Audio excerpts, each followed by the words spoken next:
Om yato vacha nivartante aprapya manasa saha ananda brahmana vidvan na bibeti kutaschaneti. Om shantihi shantihi shantihi.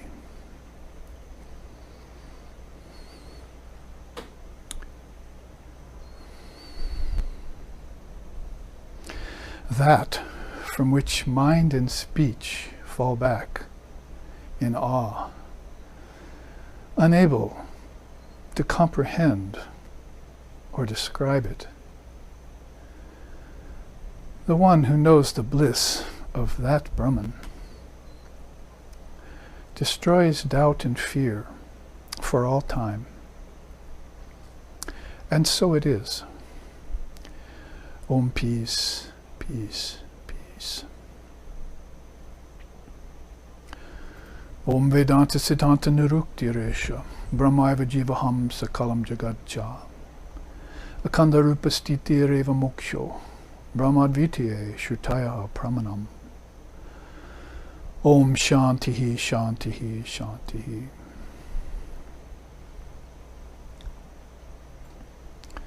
It is the apt and final conclusion of Vedanta that all is Brahman. Time, space, living beings, and the world. Living in constant recognition of this fact is what is called enlightenment. Brahman is pure and perfect and one without a second. And the revealed scriptures are the sure and certain proof of this fact. Om peace, peace, peace. Om Sahana. Om Sahana Vavatu Sahanau Bhunaktu Sahaviryam Karvavahai Tejasvi Navaditamastu Ma Vidvishovahai. Om Shanti Shanti Shanti. May Brahman, divine reality, protect us. May Brahman sustain us. May Brahman illumine our thinking consciousness. May we not find fault with each other, with the teachings, or with the world. And may what we study be a source of inspiration to us eternally. Om peace, peace, peace. May peace be unto us. May peace be unto all. Om Hari Om.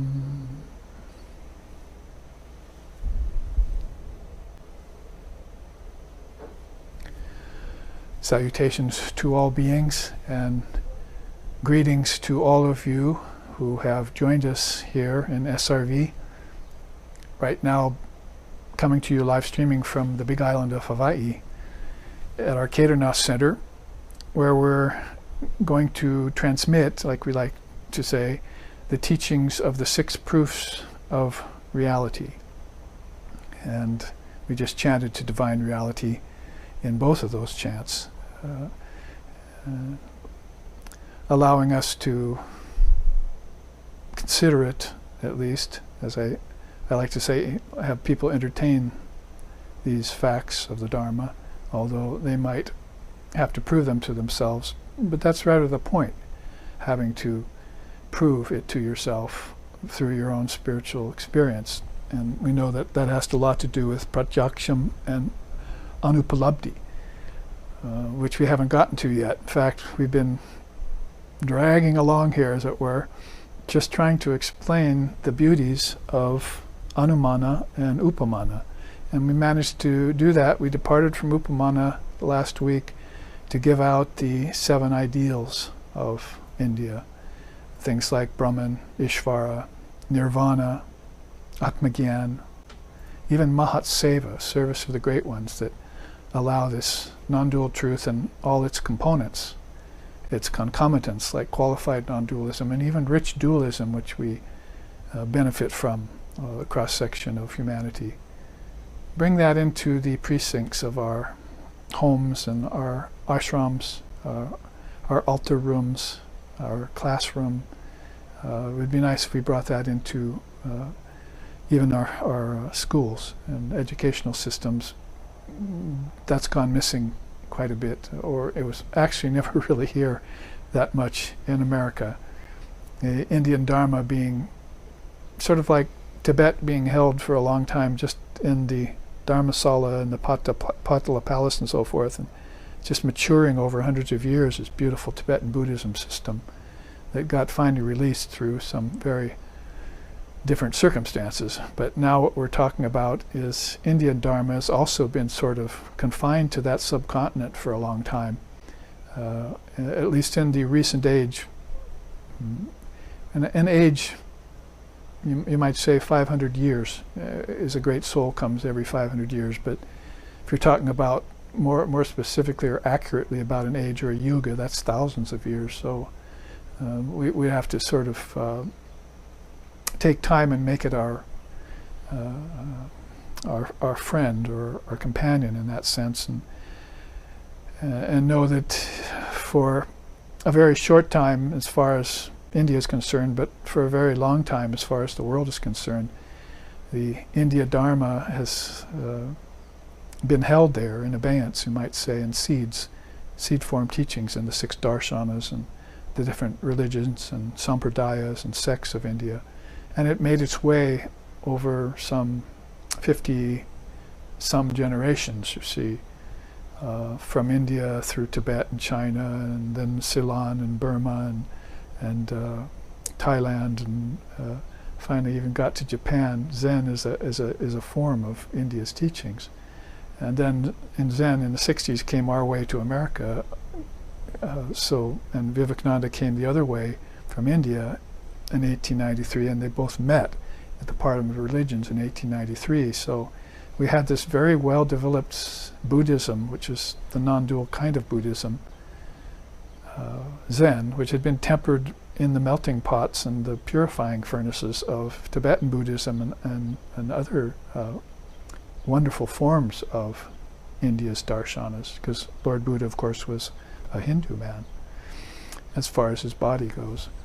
But we also know that the Advaita Vedanta was also percolating and needing to be brought to America, which the Parliament of Religions in 1893 provided the best chance to do that with a great luminary like Swami Vivekananda, who brought it here. So these proofs of truth, of course, had a long time then to gel and prove themselves as a method, I would say. I've been teaching them more as a method and a practice rather than as a kind of way of debating or trying to convince other people of the nature of reality or the proof of reality. To us who, I would hate to use the word belief, but those of us who have faith, especially based through our own long time practice and our own realizations and insights that come from practice over a long time, it tends to mature the heart and mind. And those together, the intelligent heart is what we want. Love informed by knowledge. And so those of us who have that perspective, we definitely don't need any proof. But we nevertheless sit and entertain the notions and teachings of different religions and darshanas, and come up with some apt conclusions. It's what I just chanted, Vedanta, Siddhanta, Nirukti, Resha, that Vedanta proclaims after its long time consideration and its contemplation, its meditation, and its samadhis that hundreds and thousands of great beings had at the end of that process, that all this is Brahman. Full circle. That's one of the best circles to be on, is to be on a circle that concludes with the absolute truth being undeniable and unimpeachable. So we are greatly availed of these truths, and when we sit to contemplate them or do our manana, we find out that there are many facets in the diamond of truth. If you want to say this is just a facet that has inside of itself other facets, of Sanatana Dharma. Sanatana means eternal. Dharma means how to explain it in the way of living in divine reality, not just righteously, but non-dualistically. So we find ourselves then, having looked at the 7 ideals of India, the Saptamaha Alaya Vijnana was the name of the chart we had last week, if you remember. So those are 7 things that are, you might say, facets in the non-dual side of India's jewel. As I often say, if there are words for them, they must exist, and beings must have seen them and named them, or been very careful how they named them, or maybe not named them at all in some cases. Left Brahman or Allah or Almighty Father or Buddha nature, however you want to call it in your particular tradition, left it unnamed, unformed. It could never be formed by nature, and it could never be covered by Maya. These are non-dual truths that come from proving to oneself that Brahman is the only existence, that all this is Brahman. Even right on down to objects, because at first objects you're taking them in a sense of anumana, you infer something from them. If there's an object, there must be a subject. My teacher used to say that. You're in the West, you're concentrating too much on the infernal object. You need to concentrate more on the eternal subject. And that eternal subject is yourself in Vedanta. It's your own self. As Tantra says, worshipping everywhere, I finally found the best ideal was my own dear self. And we know Vivekananda sometimes wrote that in his letters to some of the disciples in late 1800s, early 1900s, when he found his little following for a while here in America. That he would say, I'm a Vedantist, I scarcely see anything around anymore other than my own self. I see it all as my own self. And you could say that is true from both the standpoint of tattvas, that is insentient matter, or Atman, your sentient self. Both of those really are projections of your own self, aren't they? I mean, the self is the self, so it's hardly a projection. But you see it existing everywhere and in everything. And many of the chants and slokas and sutras and so forth declare that. That's Shabda. We'll look at that hopefully at the second half today. But freeing myself from the usually long preamble, because I just wanted to warm up your minds and get you a little inspired into the subject so that you can get this transmission of truth or of Dharma leading to truth, then we'll want to jump into the rest of this analogy and similitude. And basically we're saying here about it that it says observe, compare, and then conclude is how I would put it. So in that way I put up this chart along the lines of I saw Jesus and he was shining with a great light. Or maybe you could say I didn't see Jesus. That would be Hanupalabdhi. You see, he's not there anymore, but I guess he was there because of inference and because of since he's not there now, it proves that he once was, because you can't have one without the other. So you're again starting to connect these proofs of truth. But it's back to Anumana and Upamana and so forth. You're saying, he shone like the sun. See, like they said that about the Buddha. He shone like the sun. So that's using this similitude or this analogy. He's like a sun. So this is how I wanted to flesh this out before we leave it. And I won't take a long time on it because we want to get on to Artapati, that is presumption and circumstance. So hold on to whatever you're wearing, hats, dhotis, saris, salwar kameezes, and Western gear, garb, whatever, because we're going to go racing through this in a sort of awe-inspiring way in which the Indian rishis looked at Brahman, but remember, this is the manifest Brahman. Just like Prakriti, nature has a manifest side, which is what we're seeing here, the 5 elements in their expression. It also has an unmanifested side, a teaching which I keep emphasizing because the unmanifested side are the seeds. So you have to know the origins of things. You'll go to the seeds of the thought forest, and seeds of the thought mind, and seeds of the thought clay cup, and so forth. This takes you back in naturally, swiftly, to the origin of something. You don't have to take a long time to trace origins like that. And you can dissolve the mind stream and its chitta, its thoughts, quickly like that in meditation. I've taught that meditation before, and we put out a book about that, dissolving the mind stream. So you can do this sitting in place, 5-10 minutes or an hour. So you can see probably how Lord Buddha, with 49 days under the bo tree, or 12 days and 12 nights in the wilderness for Jesus, however long they took, how they could sit down and for the whole world, especially those who were listening with the inner ear, they could sum this all up for them. Birds have nests, foxes have holes, you have no place to lay your head here is a great summing up of how you withdraw from things that are insentient, that you don't want to identify with them as if they're your sentient self. They're borrowing light from you. The sun shines because it's borrowed light from your mind, in which the thought sun exists. The thought billions of suns exist there.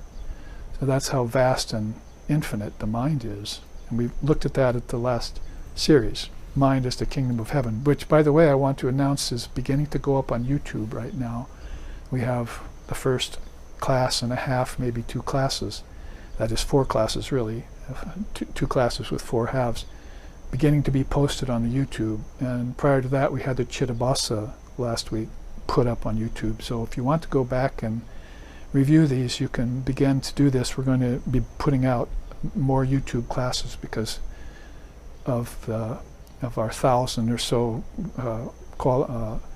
authorized followers on YouTube, and the many others who have seen it. They're beginning to write in and say, we've seen everything that has been put out by SRV, where's more? So we're going to have to come forth and keep putting these teachings out as this group of interested souls grows. Vedanta is an underground river, so we're watching it and its various movements and what it does on the surface of humanity's mind. That's again seeds, isn't it? It's watering the seeds of our minds. So he's shown with a great light. So here you see how this is very much like this. We think of Brahman as a grand wheel. You see, that's the statement out of the Svetashvatara Upanishad. We think of Brahman as a grand wheel. So, as I was beginning to say, and I got off a little long-winded, make sure you know this is the manifest Brahman, Brahman in form that they're speaking about. It'll become more apparent because Brahman in form has to come through a vehicle. That vehicle is the great mind. That great mind has everything in it, positive, mixed, and negative. You might have noticed that the world has positive, mixed, and negative things here because it is a manifestation of the mind.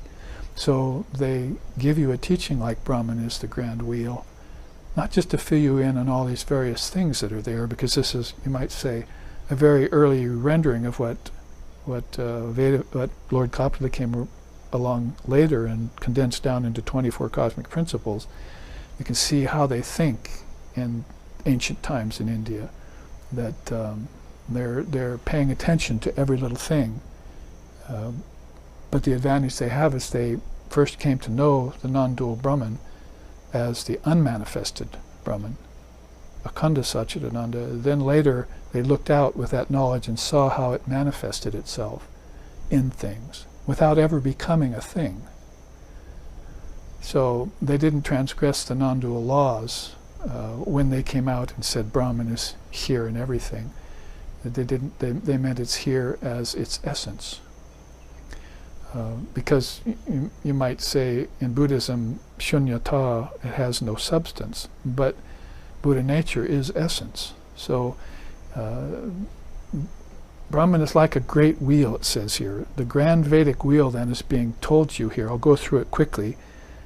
Svetashvatara was this great sire of this line of great beings. This is how they did it. They taught it to their fathers and grandfathers to fathers, and gurus to them, and fathers to daughters and sons, and so forth, mothers to fathers and sons, and then it just came down as a transmission stream into minds, and eventually got to a place where it was perfectly matured and refined, and then it got written down finally. So they weren't tripping up over letters. In fact, they were holding letters and words sacrosanct and very pure.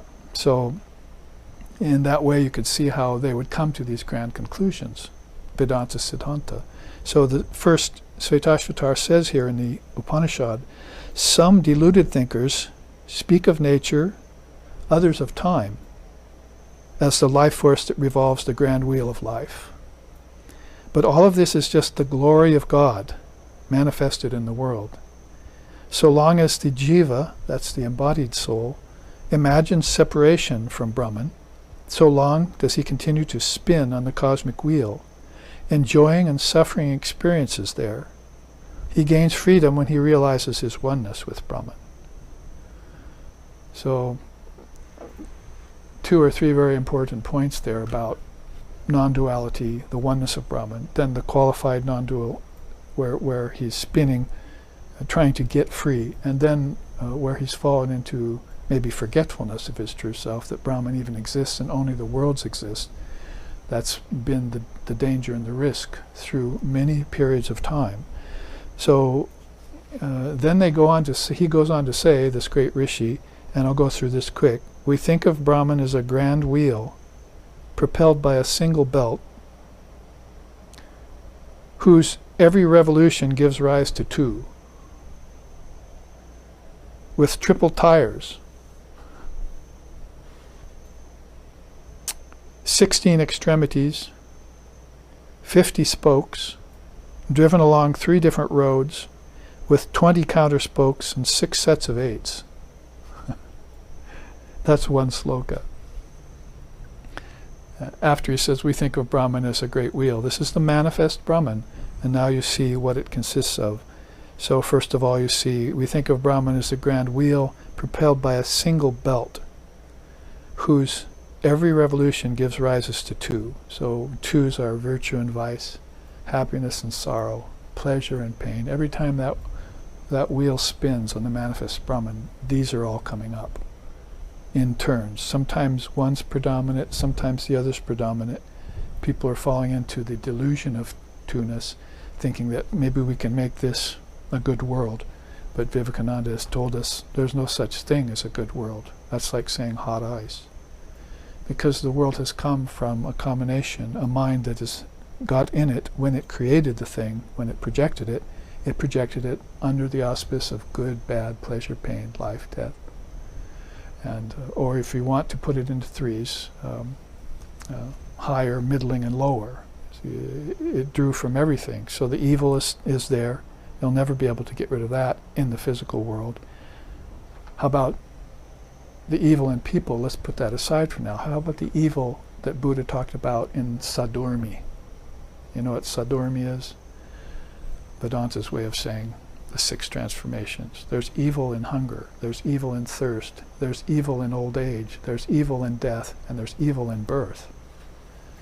So this is a kind of evil that isn't a immorality kind of evil. It's a statement of fact from a mind that projected a world, because when it projected it, it got away from its essence. It couldn't project it in essence, because essence won't allow that. Brahman cannot be the cause of anything. So something had to be the cause of it. How do we fall one step down from Brahman? What would be the cause? In the beginning was the Word was with God, the Word was God. So it must have come out of the Word. Okay, who spoke the Word? Who's in charge of this Word? Okay. So this great mind, this great Trinity. See, and who's the coordinator of it all? That's our secret in our tradition. Divine Mother, Shakti Advaita Vedanta. She coordinates it all and lets people in and out the door as they aspire to do so. So every revolution gives rise to two. I did a quick a little explanation of that. And it has triple tires it runs along. So you think a great wheel is sort of a vehicle. It's spinning with this belt, like a car would spin with a belt that operates engine to distributor to water pump and so forth. It's spinning like that with one belt. I went to my mechanic just the other day and I said, maybe we should replace the belts on this newer truck here. He said, there's only one belt. So I was thinking, wow, we've come a long way. The cars I used to work on, you had 3 or 4 belts you had to replace. So there's one belt going here through the whole system, and the whole thing is running along on three tires. Guess what those are? They're called the gunas, rajas, tamas, and sattva. So these are the 3 tires that it's running on. So sometimes it's balanced. It's a nice balanced world. I think I can eat, drink, and be merry here. Sometimes it's restless. Oh my gosh, look at the complications. See? And then sometimes it's tamasic. Oh, this is dull. I want out of here. This is causing me pain. So these 3 tires, are carrying this great Vedic wheel forward. And going on, as I said, hold on to your whatever it is you have. Yes. Go back to propelled by a single belt with one felly. That's nature. Felly is an interesting word, but if you know anything about machines, you'll know what that is. And in this case, we're calling it nature or prakriti or maya. I mean, both of those are rather synonymous with one another, although they do have distinctive teachings for each. So if you say nature, you're probably talking about the unmanifested side where the seeds are, which is back in the great mind as thoughts. And these seeds get watered by various desires. See? There's a desire to express Brahman in the great souls, so in the Trinity. So they'll be in charge of this grand cosmic mind design. And the collective mind will follow them, and then the individual minds will come out of them. So all are looking up to this great mind, whether they know it or not. The Mahat, we called it. Mahat, your kingdom of heaven within, the one who's in charge of that, as we were saying in our last class series. So there's the 2s that come out of every revolution of that belt. And then there's the triple tires that runs along. The rest of it is all rather complex. The 16 extremities are the vikritis of Samkhya. So you could see how Lord Kapila, I said, had put together a very fine system called Samkhya Yoga. And it helped everyone to formulate their philosophical thinking, or I might say cosmological thinking. So the 16 extremities are 1 mind, 5 knowledge senses, 5 active senses, and 5 elements. Mind, hearing, seeing, tasting, touching, smelling, speaking, feeling, moving, procreating, and excreting. So you can see that is, most of that is 5-fold. In fact, manas is 4-fold, which isn't shown here because your mind consists of an ego, that is sense of individuality, thoughts, chitta, and then buddhi, intelligence, and the dual part of your mind, which is buying into these revolutions. You see, every time it comes around, it produces 2. So every time it comes around, going, oh, good, another set of 2s.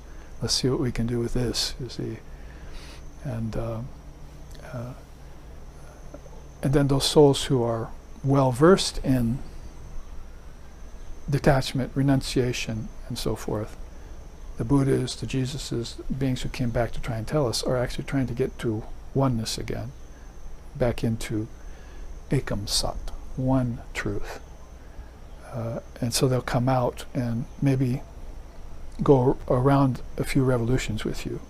See, a few decades or a lifetime or a few lifetimes, they'll go around with you. And as they do, like Buddha in the river, he'll say, well, I got out on the banks, and then I got out of that cycle.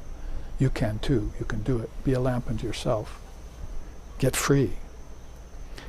So to know that the manifest Brahman, this grand wheel, has 16 extremities, then 50 spokes, 5 viparyayas, 28 ashaktis, which are like limitations, 9 tushtis, or contentments, and 8 siddhis, which are powers.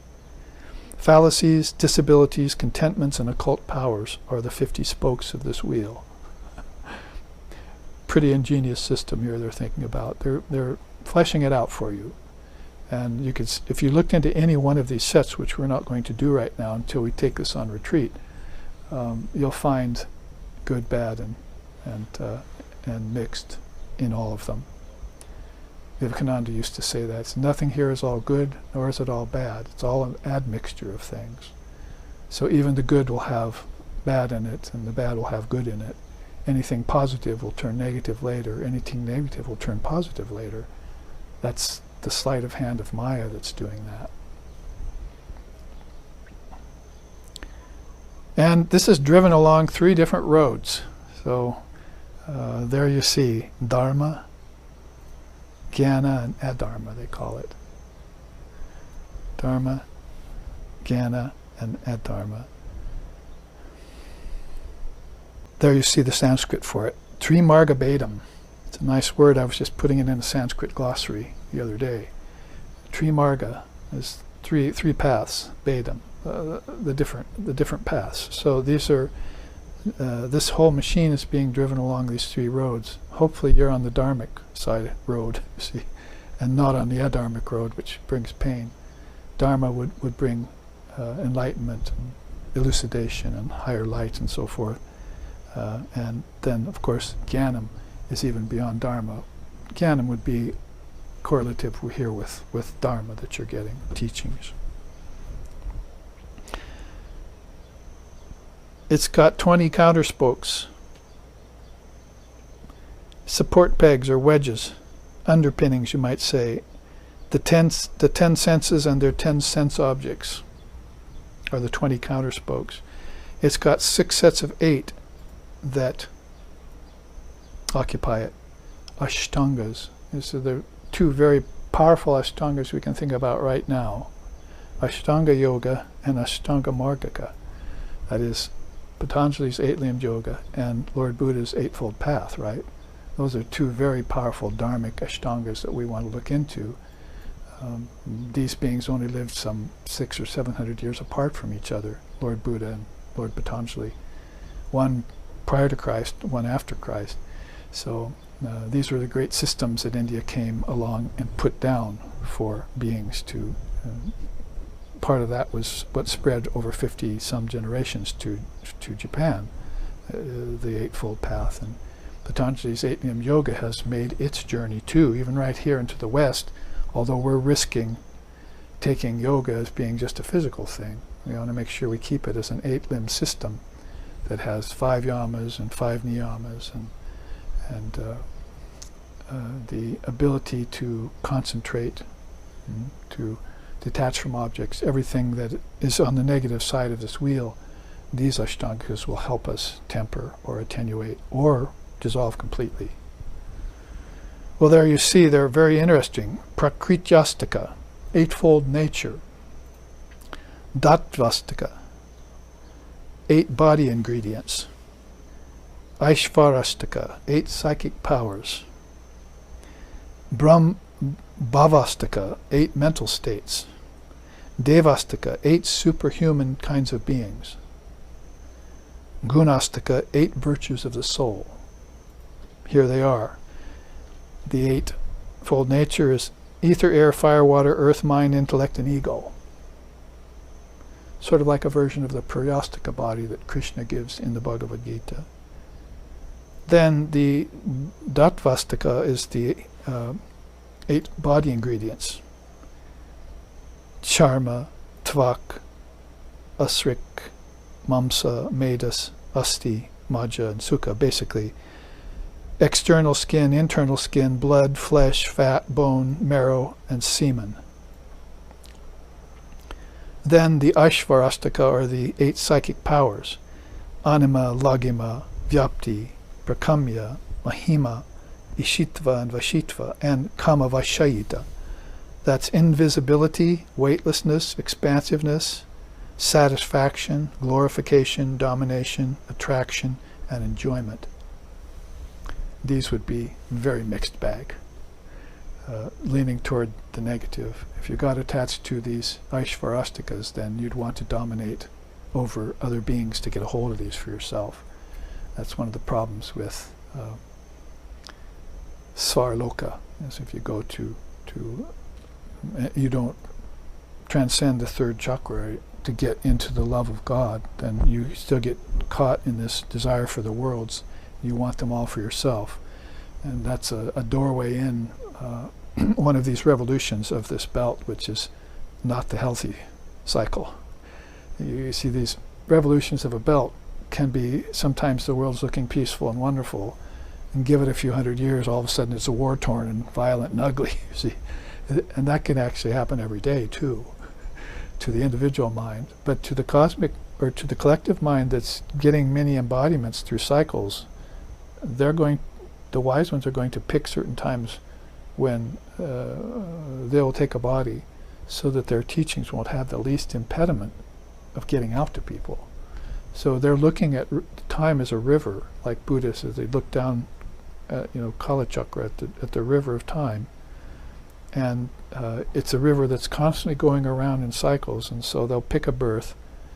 Like in Tibetan Buddhism, we know this has happened to Dalai Lama many times, and Karmapa and so forth. Pick parents and pick a birth in a country where which they can be left undisturbed, so they can take some time to bring this Dharma back into the mind and get into an organization, an institution, or a way of spreading it to people and benefiting them. So this is all very well planned out by consciousness before it takes on any of these, and at the same time it knows that it's going to be dealing with earth, air, fire, water, and ether, blood, flesh, fat, bone, semen, bodies, parents. All of this are the 6 sets of 8, you see, the Ashtagas. Now you see there, Bhavastika is the 8 mental states. 8 mental states are righteousness, unrighteousness, adharma, jnanam, agyanam, vairagya, avaragya, aishvarya, and anaishvarya. So these basically, you can see there are righteousness, unrighteousness, knowledge, ignorance, renunciation, attachment, divine powers, and lack of powers, or devoid of powers. So you can see these are almost 2 sets of 2s that come along later that have positive and negative connotations for the being having to encounter them. Then you have the Devastika, 8 superhuman beings. Brahma, Lord Brahma, the Trinity, would be 1. Then the gods and goddesses, then Prajapati. Prajapati is the teacher of the gods. He comes first. So he's a human, actually, takes human form. So if the gods want to know something that's beyond them, they'll go to Prajapati, because Prajapati has realized Brahman, and the gods haven't, you see. So they'll go to Prajapati and ask him. You'll find this in the scriptures if you read them. We consulted Prajapati, and he told us such and such, you see. Now we know something higher that the Asuras don't know, so we're better than they are, you see. So Prajapati is the teacher, the great teacher of beings, and he would be like a mind-born son of the Trinity, Lord Brahma. What else there? The Gandharvas, the Devas and Devis, gods and goddesses. The Gandharvas, which are celestial musicians, sometimes they say, are there. Yakshas, Rakshasas, Pitris, and Pishachas. So those are all beings of, cross-section of beings that fall lower and lower on the scale of intelligence till pretty much the final ones become like disembodied spirits and negative beings with negative tendencies. The sixth there, set of 8, is gunashtaka, the virtues of the soul. Gunas aren't just mean just the 3 gunas of rajas, tamas, and sattva and so forth, but it also means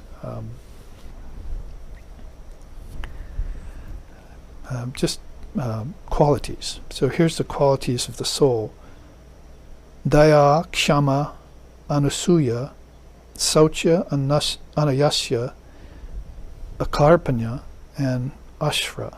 That means basically in English, compassion, forbearance, non-jealousy, purity, non-fatigue, freedom from poverty, and desirelessness. So these are the 6 virtues of the soul. Good that we ended on a very positive note there with the 6 sets of 8s. But then I said, of course, beings with those 6 would go on and encounter different sets of 8, like the Ashtanga Marga or the Ashtanga Yoga. So I told you that was going to be a quick study, and only the one quote there.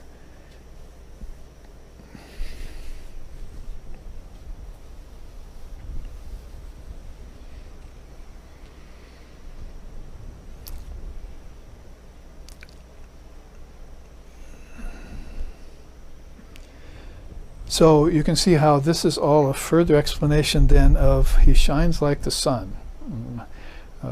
We look at Brahman as a grand wheel, and you can see how deep that proof of truth can go if you've contemplated it, put it together in a kind of cosmology that fleshes it all out for you. Is Brahman such a simple thing, especially the manifest side of it?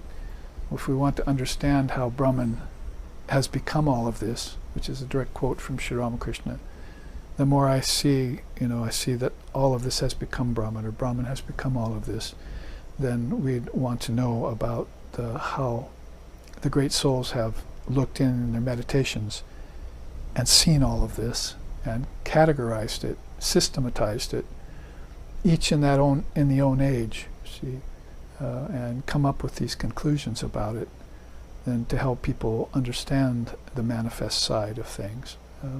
And to also know that that's where some of these difficulties, impediments, imperfections, inconsistencies come from, and that you should probably be aware of and expecting those. See, if you come to the world thinking it's your oyster, if you come to the world thinking, you're going to bring God, enlightenment to all beings and so forth, then you've probably got not a very good grasp on what's the reality of this Burloka here, and what people are laboring under and dealing with, which is probably why you wouldn't strew pearls and so forth.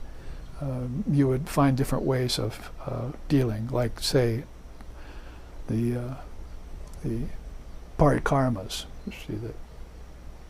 the four attitudes about all these different kinds of beings, you see, that you should have. Indifference to the evil, and reverence for the wise, and happiness for the good, and that would be something that you would adopt as you try and then gently and with as much integrity as possible spread the Dharma teachings in the world. Let people find them like jewels, pick them up.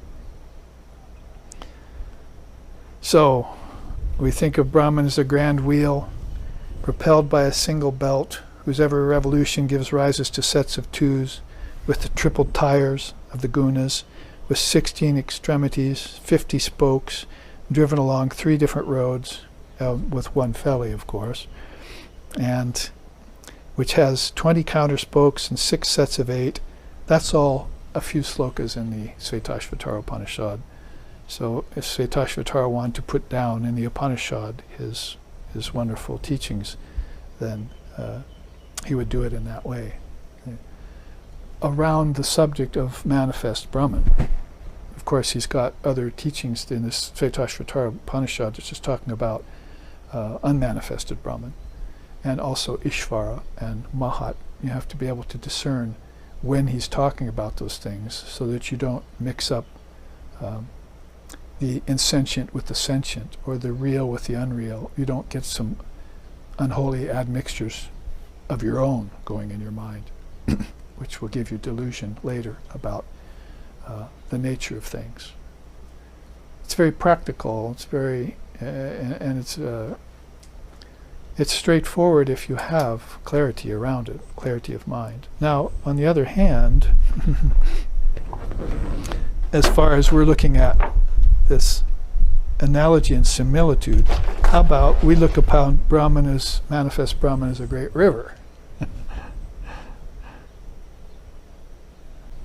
It starts out with that beautiful quote, actually, that I've liked and culled out for SRV students to memorize. Maybe sing it instead of chant it. Om yo brahmanan vidadati purvam yo vai vedamscha prahino hi tasmai tanhadeva atmabuddhi prakasha Mumokshurvai Sharnamaham Prapadye Om.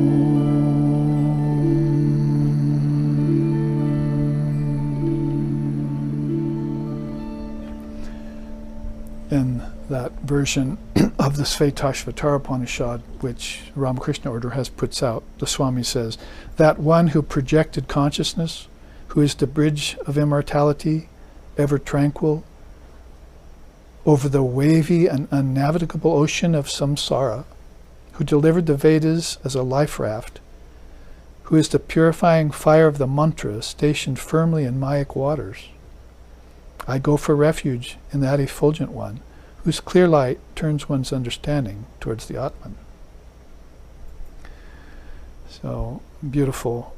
You could just see the great Maharishi Svetashvatar trying to explain this and coming up with this beautiful, pulling out from his very essence, from Divine Mother Wisdom, her endless store of wisdom, this great way of saying, bridge to immortality, who delivered the Vedas to everyone in this world through certain beings, through the Trinity, and I like that, who is the purifying fire of the mantra stationed firmly in Mayic waters. What's Mayic waters then? Well, we look at Brahman as, in that way, as similitude, as a mighty river. We meditate on the manifest Brahman, who is like a mighty river, whose source is the boundless ocean, which is fed by 5 surging streams, which sports 5 unpredictable currents, which contains 5 dangerous whirlpools filled with innumerable confusions, which is agitated by 5 great tides, and which is attended by 5 swirling rapids. Again, some added fodder for our teaching on contemplation processes, right? There's another whole set of 5s that I haven't even mentioned before, which are on the Mayic waters side. But that mantra that you've got is that fire of knowledge that's stationed firmly in the Mayic waters and is shedding them. Like Sri Ramakrishna said, the duck likes to get into the water, but the water shouldn't get into the duck. You see? So you're here in Mayic waters with these sets of 5s all around you, like surging rapids and waves. You should repel them. You see? Let your boat into the water, but don't let water get into the boat, as he was wont to say. So if we look at these really quickly,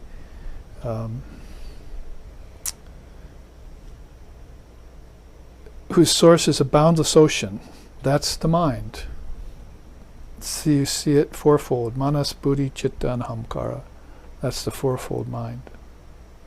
Put it together with Mahat, you've got a 5-fold mind there, which is fed by 5 surging streams.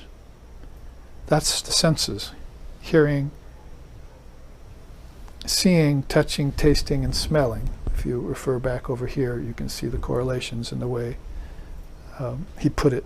So these two similitudes, these two analogies, these two proofs of truth come right after each other in the Svetasvatara Upanishad. First we look at Brahman as a great wheel, and then, or we look at Brahman as a mighty river. So he's giving you analogies to prove the existence of Brahman as the manifester, as appearing in all of these things. Brahman has become all these things. It can't be a thing, but if Brahman wasn't there, these things could not exist. So it's that underlying substratum, the ground of existence, Meister Eckhart called it in early Christian times. The kutastha, the kutastha nitya, the eternal ground, underlying substratum of everything, upon which all these things can manifest themselves. But be careful when these waves come up.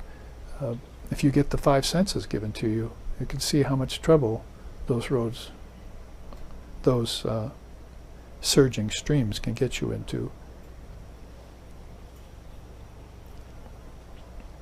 The five senses, which sports five unpredictable currents.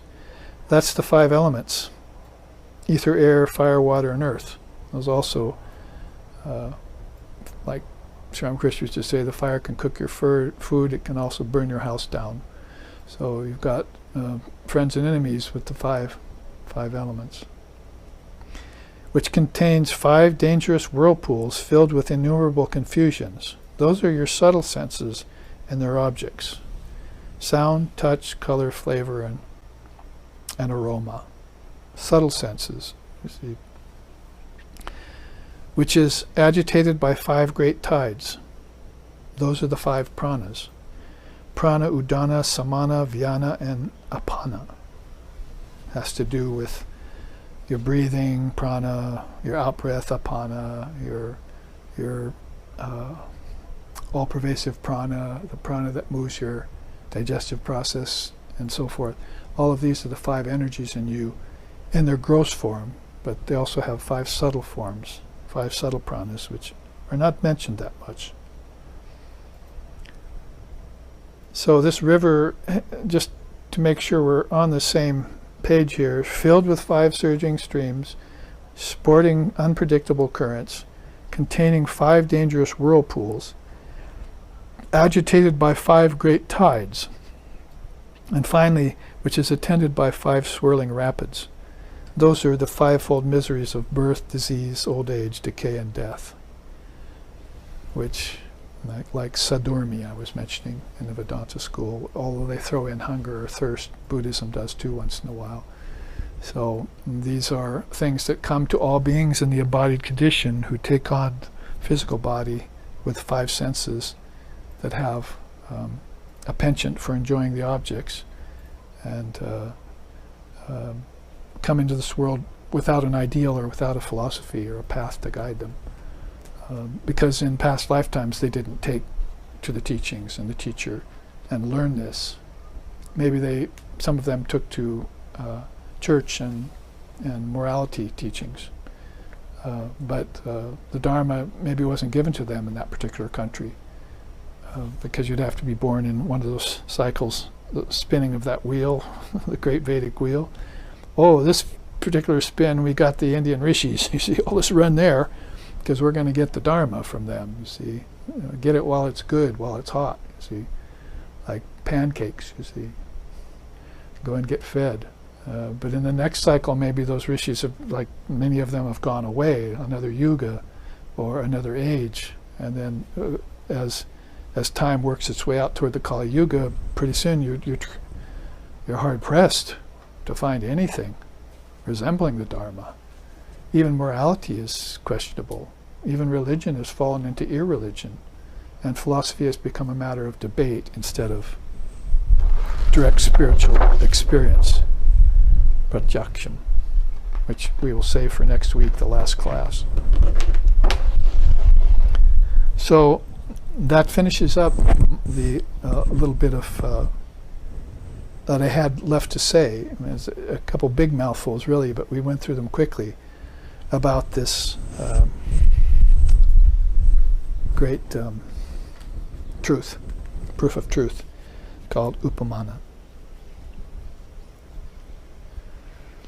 And so in all of it, we would take refuge, as I was saying in our SRV tradition, take refuge in the Divine Mother of the Universe as our connection to staying free of the problems of the Great Vedic Wheel and taking the best of what's there. Also steering our way clear of Vishalakshi. Actually, I didn't read that quote here.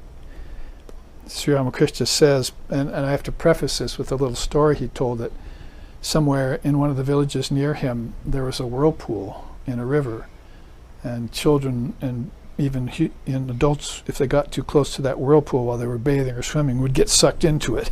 They're gone, you see. And they called that Vishalakshi. It's a wrathful form, I think, of Shakti. So knowing that story, then you could say, you could understand his quote here. The ignorant soul being born into the world is like an unfortunate man accidentally falling into the whirlpool of Vishalakshi, from which he will never return. But for an illumined soul in the world, all is Brahman. There is the Ganges, for instance. If a man touches its water anywhere, he can declare, I have touched the Ganges.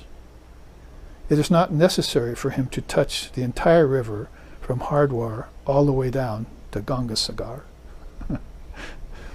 So if you want to be thorough, you would jump in, take the whole pilgrimage up the Ganges, you see, all the way to its source, where we've been before, up there near Gangotri, and jumped into the waters there. I remember my guide saying, oh no, don't go there, it's dangerous. But I jumped in and found out why Vishnu is blue when I jumped into those icy waters. As I turned bluish before I got out. So you don't have to prove it to yourself by touching the whole river. If you just touch the Ganges in one place, you know the whole river is there. You've touched the whole thing. So that's what he means here about all is Brahman. If you've seen Brahman in any given thing, you know that it's in everything else, because its nature is all pervasive and you can't mistake it. But Maya and Prakriti, the insentient side, the tattvas, are causing it to seem like it's insentient, or covering it with Avarana Shakti, or distorting it with Vikshepa Shakti. Vedanta, Yoga, Tantra, Samkhya, and other systems of India all have teachings about the covering power, the distorting power, and also the revelatory power and everything. So there again, even in Shakti herself, in the minor Shaktis, you say, because in the major Shaktis, of course, it's all beyond revelation, it's truth. If you see her, you've seen it all. And she will be your refuge, your guiding light, as my teacher used to say. But otherwise, you can see that these minor Shaktis that are operating things might give you a good river, but could also give you a whirlpool in it, or some side streams that are taking you off your course, you see, or some eddies and tides that are lapping up and trying to drown you as you try and navigate it. So there it is. So if we talk about Divine Mother's freedom from that, we would sing something like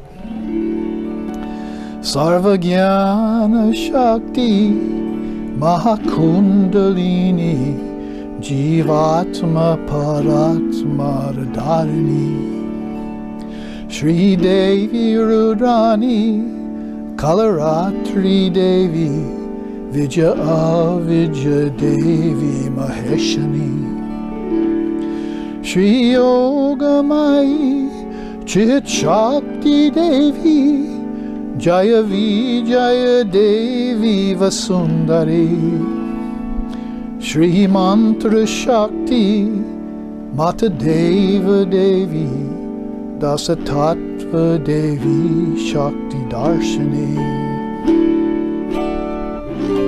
Shri Devi Padam Shri Devi Padam Shri Devi Padam Shri Devi Padam.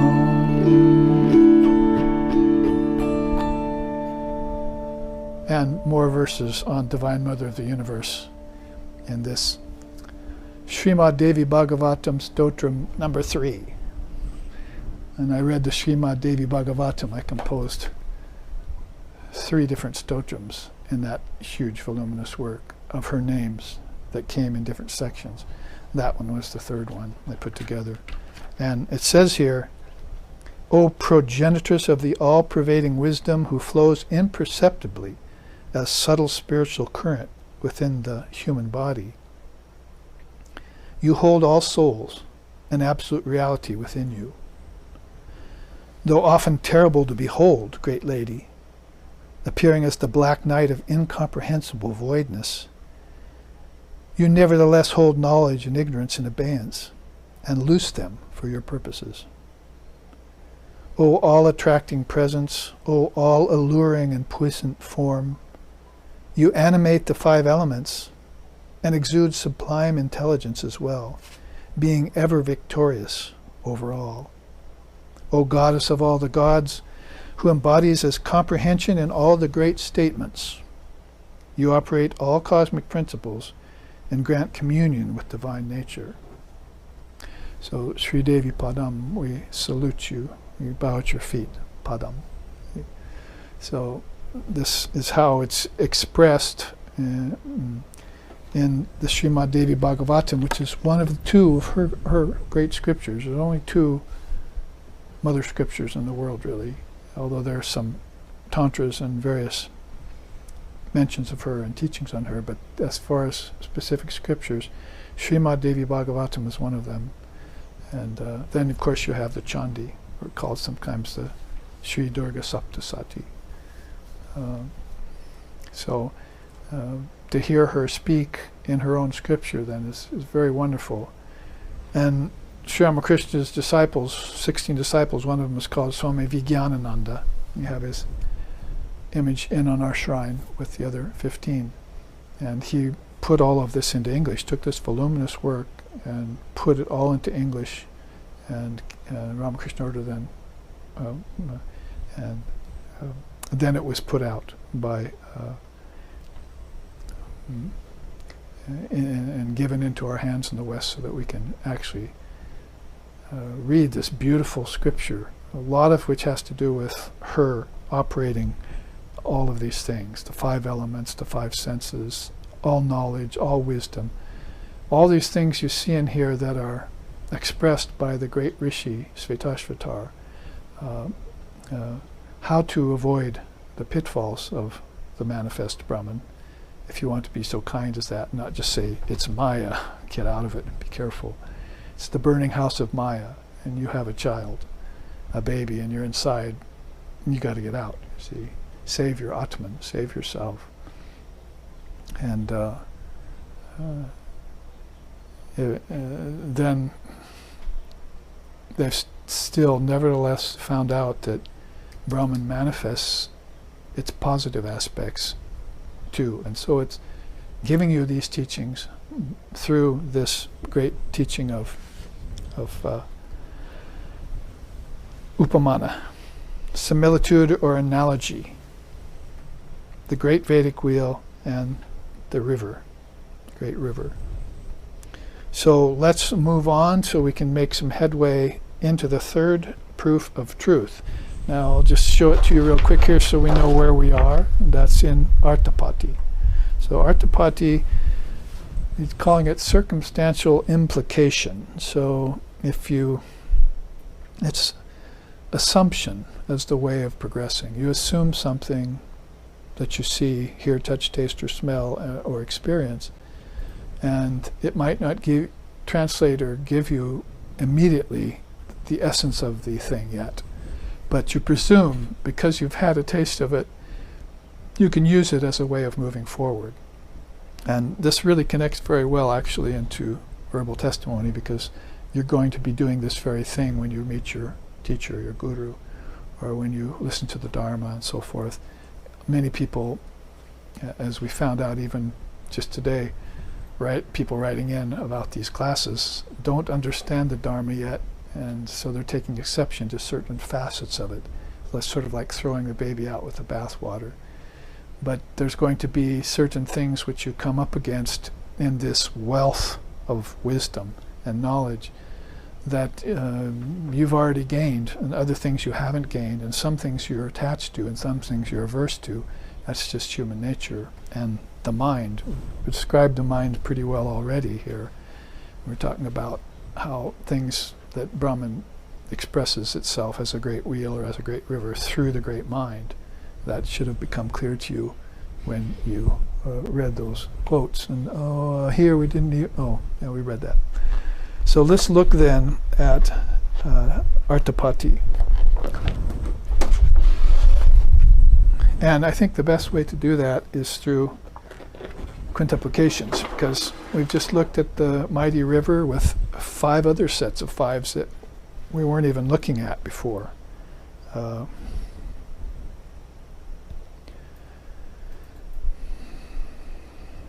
And let's look first at the quintuplication process itself, because as long as we're on the subject of 5s, you can read, you can hear what some convincing testimony, that is, if you want to look at it as Shabda, that will help you to understand there must be something here that if I,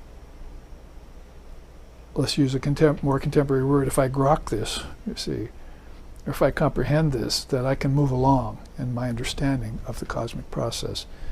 Because the rishis did when they came up with the grand Vedic wheel. They must have looked at that using Upamana and Artapati quite a bit. They must have thought, well, it looks like that, I can assume the truth of that. Maybe because some other rishi in the back in time had mentioned it and put out some writing or some treatises or something on it. So I can take that and expand on it. So I'm proceeding by not only by inference and by similitude, but also by circumstantial implication. Like, I've come upon this. It's almost connected, I think, with what we call divine grace, is that you'll, in any given lifetime, if you're intelligent, you will come upon these convincing ways of helping you destroy your doubt.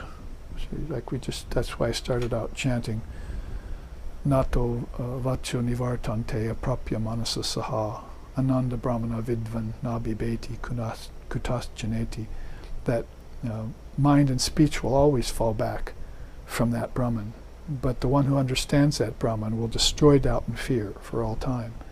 So the people who came to understand that Brahman used these ways of proceeding, and I could say some of them, whether they know it or not, or whether you know it or not, you're also using these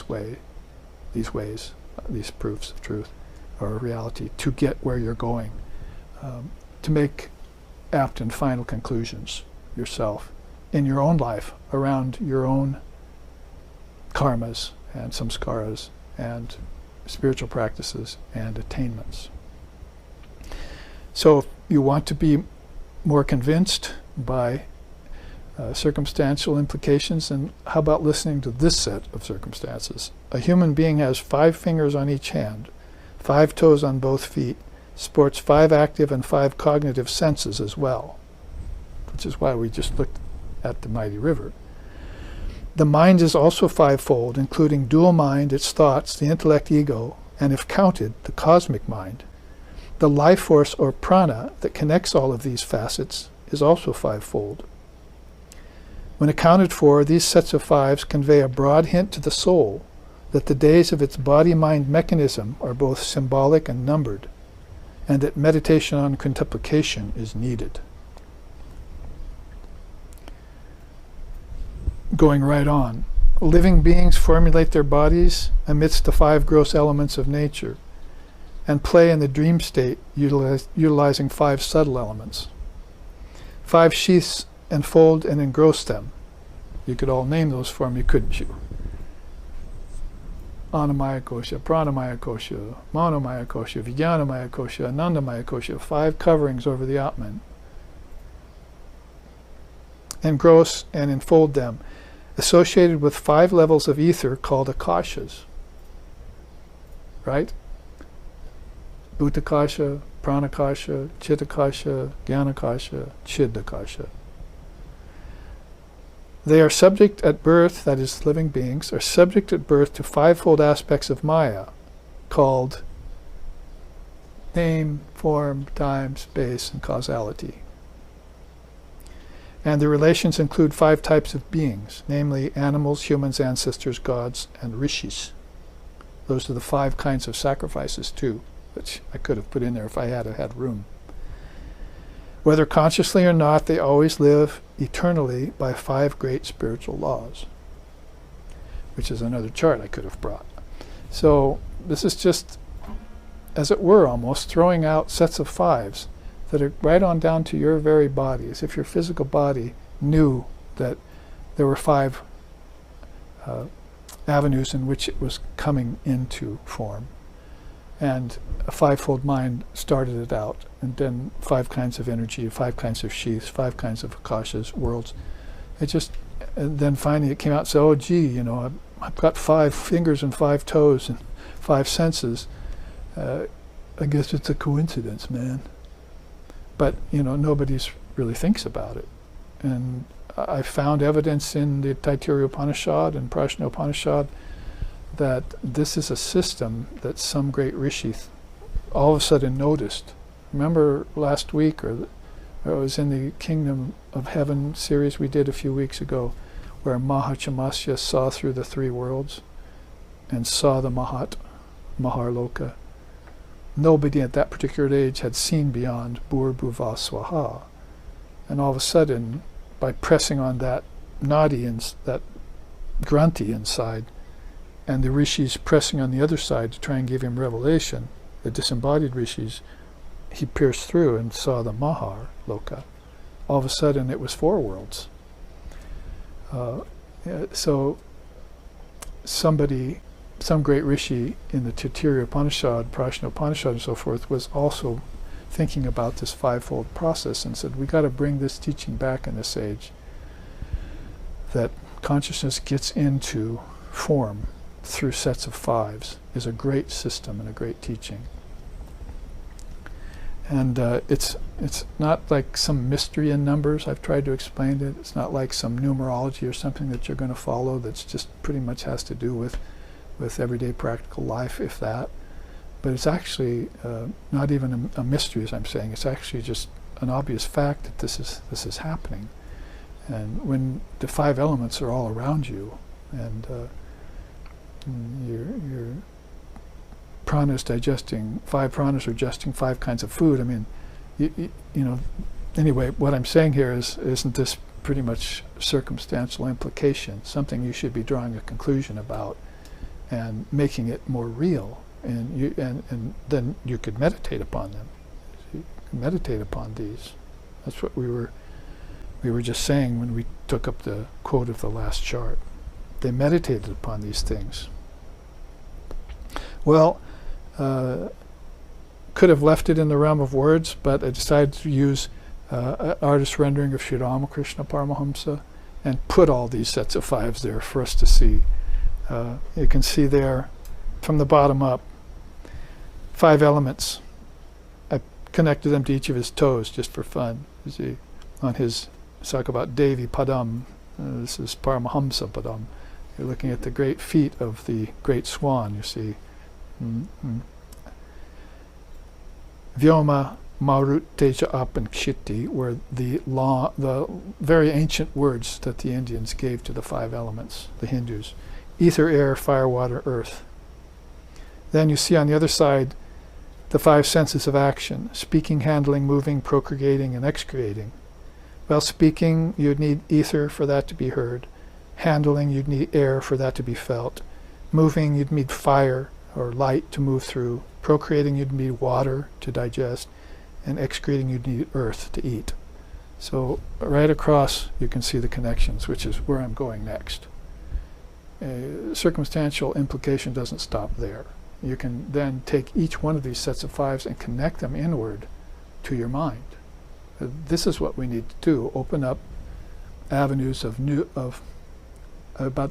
understanding, avenues of old, ancient understanding, which have been clogged.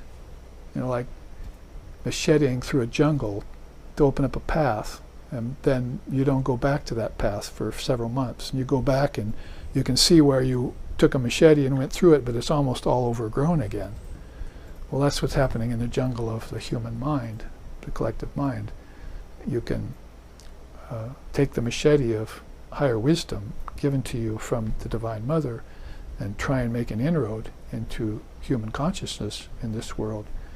But if you're not there, as we were talking about on our drive here today, if you're not there blazing that trail every day with vigil, being on vigil and persevering in the task, keeping the Dharma in the world, then these will just disappear, and you'll need a Mahachamasya later to come around and say, why are you talking about three worlds? I just saw the fourth, you see.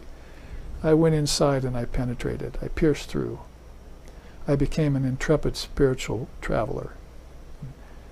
I've seen all of this out there, mountains, oceans, sunrise, sunsets, like Advaita sings. So sunrise in the morning, sunset at evening. I don't see any different. So actually I really didn't understand that. I thought, well, sure there's difference. Till yesterday, when my wife came and said, come see the sunset. So I went out into the classroom, the ashram, with a big picture window and looked out, and there was a sun set, you see, out of our beautiful window there. And I thought, that looks just like this morning when I got up at 5:30 and meditated. It was over there, it was the sunrise.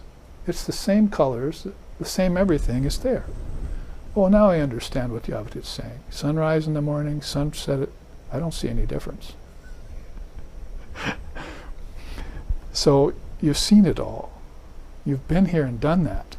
How many times have you done that? How many times have you gone to school? How many times have you learned the secular subjects? How many times have you been a doctor, lawyer, teacher?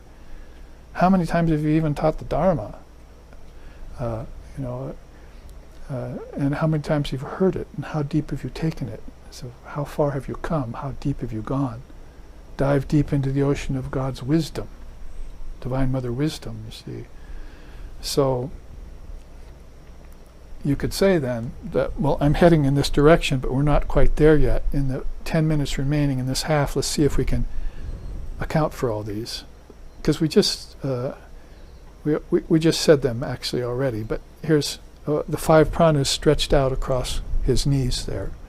Prana, inhalation, apana, exhalation, samana, digestion, udana, upward rising prana, very important to the yogi, and vyana, all pervasive, very important to the Advaitist.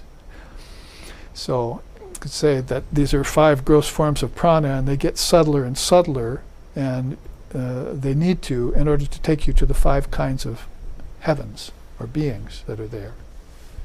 That's basically humans, ancestors, gods, rishis, and of course down here was the first, animals, insects, and plants.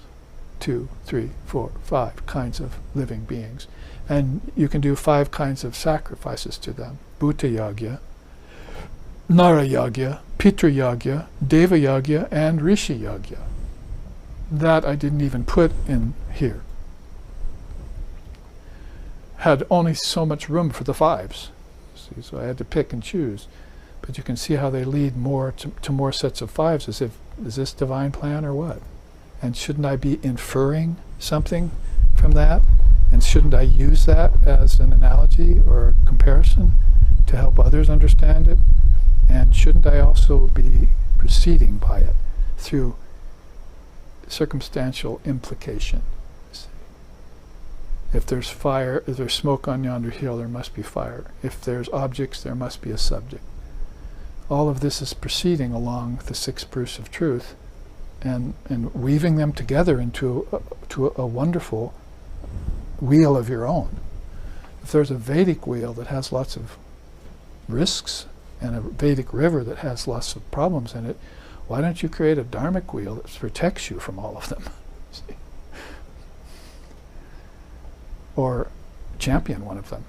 Samkhya, fivefold. I mean, even Patanjali didn't go that far with it. He could have 24 cosmic principles, 25 if you add Mahat. Or, I mean, if you add unmanifested Prakriti, which was a separate system. They called it Pradhana and so forth. Sometimes they even say 26 cosmic principles because they wanted to add Purusha in there. But Purusha wasn't actually a cosmic principle, it was the sentient self that was observing all that, you see.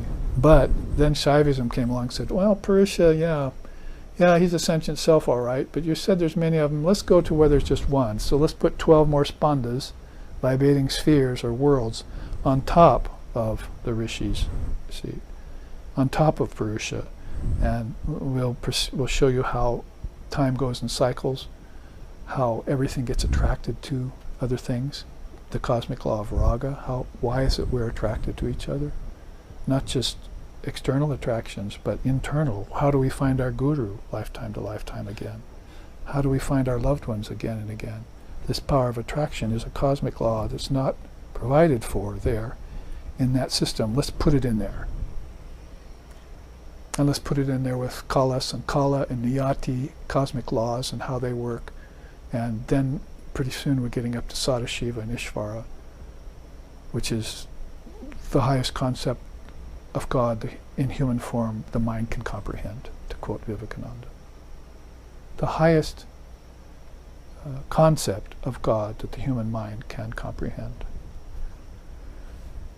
If that's too hard to understand, then he put it simply, Vivekananda, well, there's monkeys, but there's also a king of the monkeys. And whenever there's a debate about who gets that banana or that coconut, they take it to the king and he'll decide.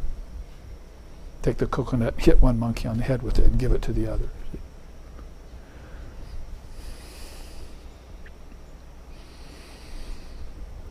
There's the 5 subtle elements and the 5 senses of cognition. They're all connected to his 5 fingers. Shabda, Sparsha, Rupa, Rasa, and Gandha. We don't know about these, although we have equivalents in English. Odor goes with smelling across the board. Rasa goes with tasting, that's flavor.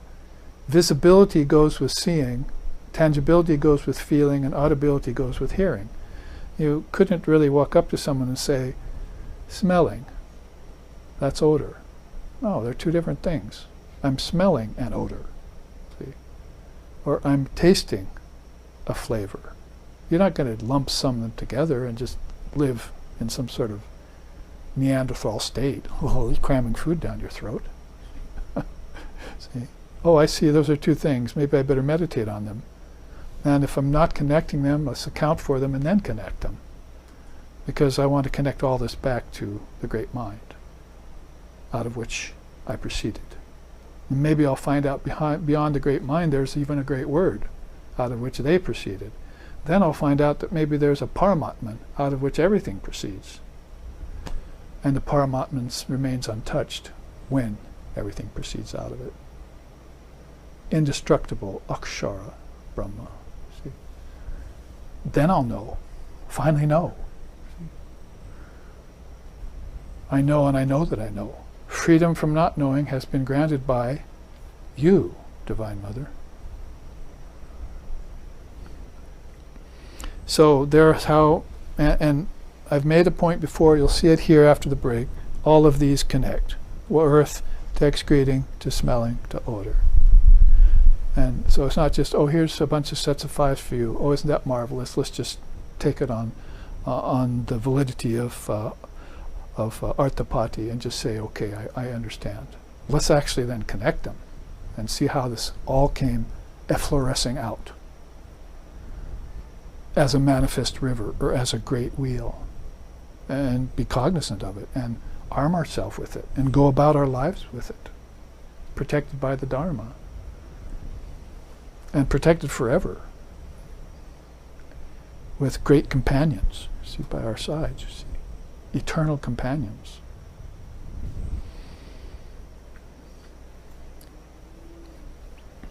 Or should we just die and forget each other, not even recognize each other next time we bump into each other in another lifetime? Who are you? How dare you touch me?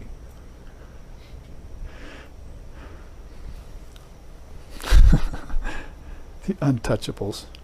So there you see above that the pranakashas that all these 5 beings connect to. Bhutakasha, pranakasha, chittakasha, jnanakasha, and chiddakasha.